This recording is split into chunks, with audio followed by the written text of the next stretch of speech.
Hey guys, I'm back today with a haul video. I don't really know if you guys like seeing these, but I just have so many products to show you guys that I thought, why not? Because a lot of these are natural or like veering towards natural products, so that is what my channel is about, and I thought maybe it'd be fun to show you guys. Some of these aren't natural products, just to be clear. I guess I'll show you the beauty products first because I have fewer of them. I bought yet another Wet n Wild's eyeshadow trio, I guess you'd call it. It's one of those brow bone, crease, and eyelid ones.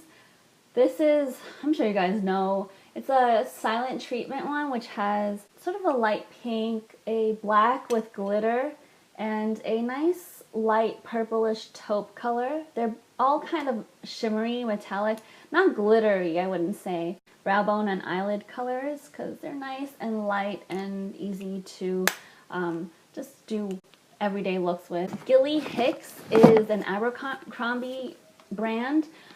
Gilly Hicks is going out of business, at least in stores, physical stores. I think they still have an online store. So I decided to check out their clearance sales. I bought a couple of items of clothing. They canceled half of my order. I've heard that Gilly Hicks is not very good with online orders in terms of fulfilling them or being communicative. And I did actually run into that problem, but I was kind of expecting it because I'd read a bunch of reviews. So half of my order got to me. I threw these two body sprays in because they were only like $2.50 each. I think they were originally like $10 or so. And you know, I wanted free shipping, so I had to up my order to $50. And these were the 2 cents I got from, I completely obviously ordered them based off of the notes that they had on the website, which, you know, they could be completely false marketing, but I mean, I've never been in a Gilly Hicks store before. I've never seen a Gilly Hicks store before. So I ordered the Linden Wylder, which has, if I recall correctly, there were 2 different scent descriptions, which totally threw me off. One of them really piqued my interest. I think it was like plum and some floral and something.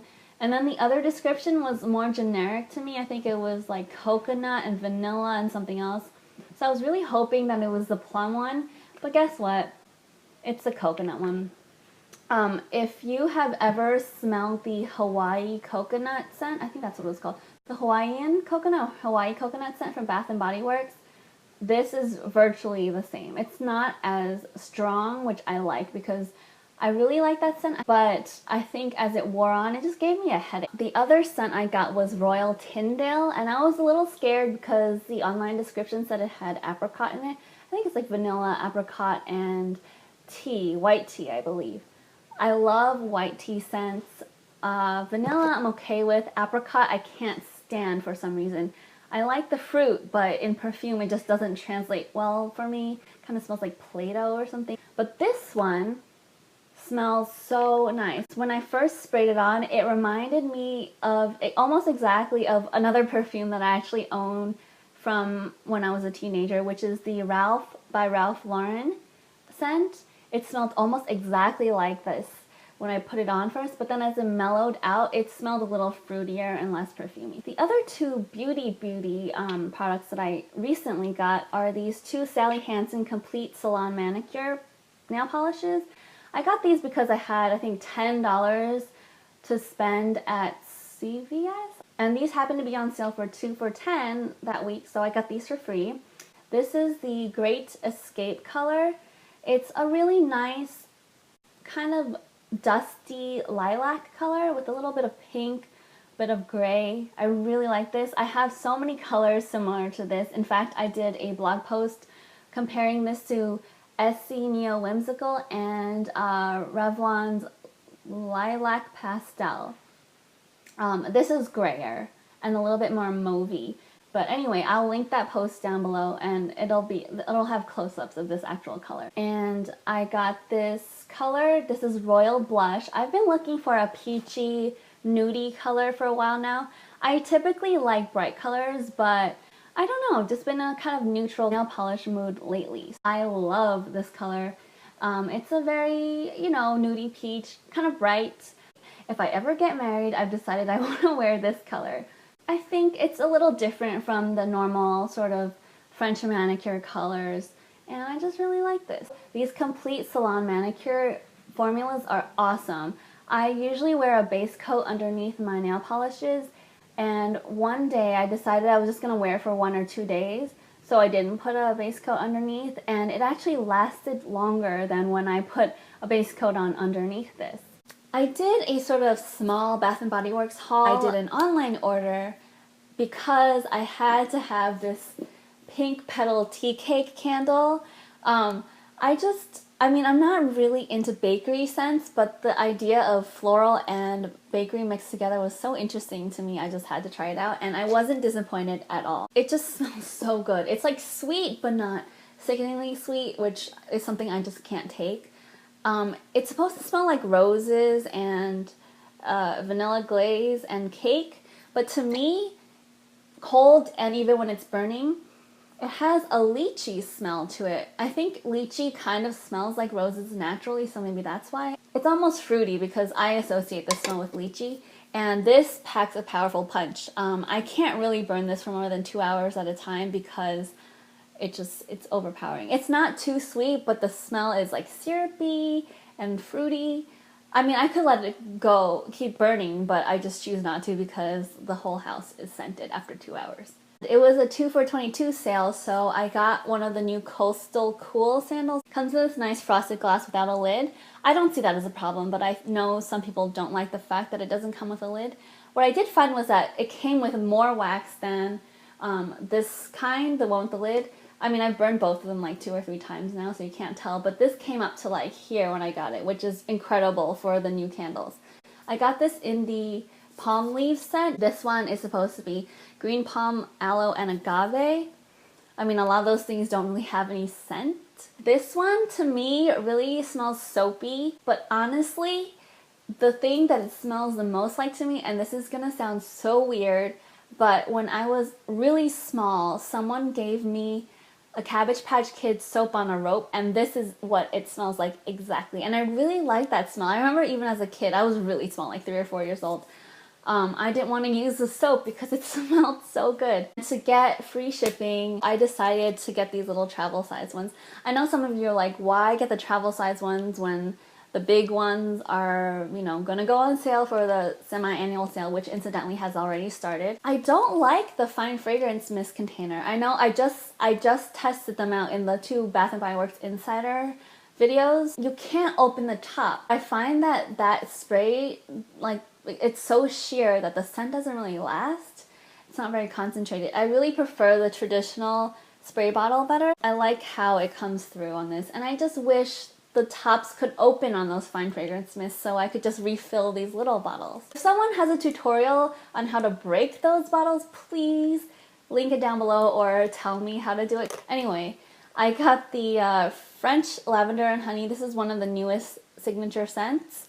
I got the White Citrus, which is one of my all-time favorites from Bath & Body Works, and I also got the London Tulips and Raspberry Tea, which is one of the World something collection that Morocco Orchid and Amber is in. I love the French Lavender and Honey. You know how I've been obsessed with honey scented things lately, so I was really curious. I'm not a huge lavender scent fan, but I read so many reviews on this and how it doesn't actually smell at all like lavender. This smells like a sweeter, toned down Paris Amour. It doesn't smell like honey, it doesn't smell like lavender. It smells like sweet, powdery goodness. I picked up this London Tulips and Raspberry Tea one because I tried it in the store and I thought it smelled a lot like my current high-end perfume and one of my favorites of all time, Flora by Gucci Eau Fresh.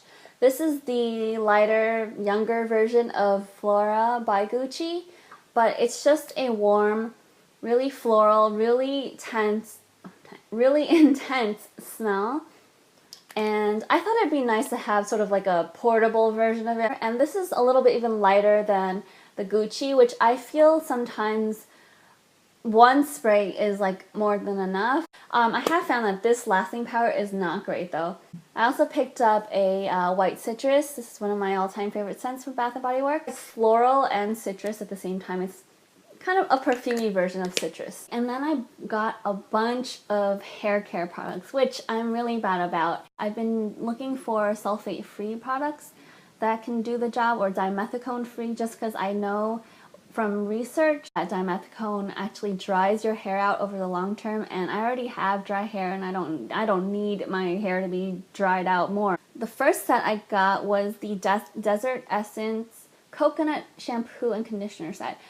Something interesting about me, or maybe not, something surprising, is that I have never ever in my life used a set, you know, like a matching shampoo and conditioner set. I've never done it in my life.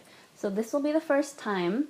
This is for dry hair, and Desert Essence is generally a natural beauty product line, brand. So I'm really looking forward to this. It doesn't have anything in it that, you know, I consider potentially toxic. And I read reviews. This is supposed to work really, really well, and they happen to be on sale. I picked up another shampoo, which is the L'Oreal Ever line. It's the Ever Creme Sulfate-Free Moisture System Intense Nourishing Shampoo. There are a lot of these. Ever Cream, I think, has the Intense Reparative line as well, which is like an orangey bronze color here instead of this gold color. I read a bunch of reviews. I've been looking forward to trying the Ever line. This is dimethicone free, of course, paraben free, and sulfate free. I didn't pick up the conditioner because that had dimethicone in it, but I've heard it works really well. And you know, if I find that these sulfate free, dimethicone free products just don't work for me, then I might go back to those. And this smells like vanilla. It's for dry to very dry hair. I think they have one that's for normal to dry hair, but my hair is very dry. This is the newest, as of today, the newest line of the L'Oreal, whatever this kind of line is. It's oil-infused shampoo with 6 flower oils, and it's supposed to give you an intense nutrition, silky feel. It's clear, as you can tell, and it's for dull, dry, or damaged hair. So I don't think it's as suited to my hair as maybe something like the Ever Creme, but I don't know yet. I haven't tried it out. This has a kind of herbally but musky smell. It kind of reminds me of the Moroccan Oil line scent, but not as strong. And this has no sulfates and no parabens, no harsh salts. It's 100% vegan. So I got this along with it. It's a deep recovery mask, hair restoration radiance revival. I got this instead of the matching conditioner because this doesn't have any dimethicones in it. And I actually, from what I read, someone who had what seemed like similar hair type to me said that they were using this as a regular conditioner. So I was like, that sounds like me, like someone who might need a deep recovery mask for an everyday conditioner. It's quite thick. Ooh, I don't want it to spill out. It's quite thick. It has the same smell, kind of powdery, kind of floral. Yeah, it's actually really thick, so I'm not going to worry about spilling it. And the last few are really natural products. I've been hearing so much about this brand called Manoiti Tahiti. It's just coconut oil that they infuse with different scents. So it comes in like sandalwood, vanilla, tiare, which is gardenia. I think this is the original scent. And they also have plumeria, jasmine, all sorts of things. I chose the original gardenia scent. This reminds me of summertime trips to the beach and the pool. I think a lot of people use this back when I was a child, I guess. And the ingredients are just coconut oil, tiare flower, which is gardenia, fragrance, and vitamin E, probably for preservation purposes. This, if you can tell, it's liquidy now because it's getting warm. And it's a coconut oil, so it does turn to liquid at a certain temperature. And it's got some flowers at the bottom. So this, I have used it a couple times already. What I did was I warmed it up in the shower while I was in the shower, so it turned to a liquid, and then I just pour a little bit on in my hands and smooth it over my skin. It's supposed to be used as an all-around moisturizer. You can use it on your skin, your hair, as a massage oil. This has a much more velvety texture than the Trader Joe's coconut oil, so I guess it's okay to pay a little bit more for this. This is 4 fluid ounces and it retails for $7 or $8, or as much as $11. The gardenia scent, I don't think it's really accurate, so if I were to ever purchase this again, I'd probably go for something like jasmine or plumeria. Bentonite clay. I just got this because I've been wanting to make some of my own clay masks. A lot of clay masks, for some reason, on the market have parabens in them, so even though they are really cheap, like Freeman's for example, they do contain things that I don't really want to put on my skin. So I bought some clay to make clay masks for myself. Clay is really actually pretty cheap if you buy it from health food stores like Vitacost, I think like GNC, they all sell them. I just got 1 pound of bentonite, and I am planning to make a dupe of the Lush Volcano Foot Mask. So I will be putting up a video showing you how to make a dupe of that if you're interested in a kind of interesting foot mask that tingles and soothes and relaxes your feet. The Trader Joe's 100% pure jojoba oil. I just ran out of my jojoba oil, which I had previously gotten from Camden Gray. I used it up in a homemade body butter that I used, so I just bought a replacement for it. I picked up a camellia seed oil and sea buckthorn fruit oil from Camden Gray. A lot of you guys ask me where I pick up a lot of my essential oils or my carrier oils, especially if they're difficult to find or just really expensive. And my answer for that is usually Camden Gray. I'm not sponsored by them at all. I just did a lot of internet research when I started getting into natural products, and I found that Camden Gray sold a lot of these carrier oils that other people didn't sell or were really expensive elsewhere for relatively inexpensive prices. The only downside to Camden Gray is that the shipping costs are really prohibitive for me. I kind of plan in advance and kind of hold off on buying certain things that I know I can get from Camden Gray for cheaper. Vitacost is another great option for me when I need something in a hurry. It's only a little bit more expensive than Camden Gray, and the shipping costs are, I think, free once you spend $45 or $50. I did pick up the camellia seed oil. This is also known as tsubaki oil. It's a Japanese oil that's frequently used in skincare over there. The main reason I bought this though was because I read that it has a lot of the same benefits as rosehip seed oil, and rosehip seed oil has just been a little bit too rich for my skin. I think this one is supposed to be more suited to all skin types, and it's lighter. I've only tried it once or twice. It doesn't really have much of a smell and it absorbs pretty quickly. I'm gonna be using this once I finish my rosehip seed oil, and I will be doing a more in-depth video on this, so watch out for that, probably later on in the year, maybe in the fall or winter time. Sea buckthorn fruit oil. This, I think it's really supposed to be good for dry and aging skin, so maybe it's a little rich for me. It's a really dark color, and people say that it kind of tints your skin, but it completely washes off. I'm not easily offended by smells. I am Asian, we eat kind of weird foods. I don't think the majority of people would accept this scent as reasonable for something to put on your skin.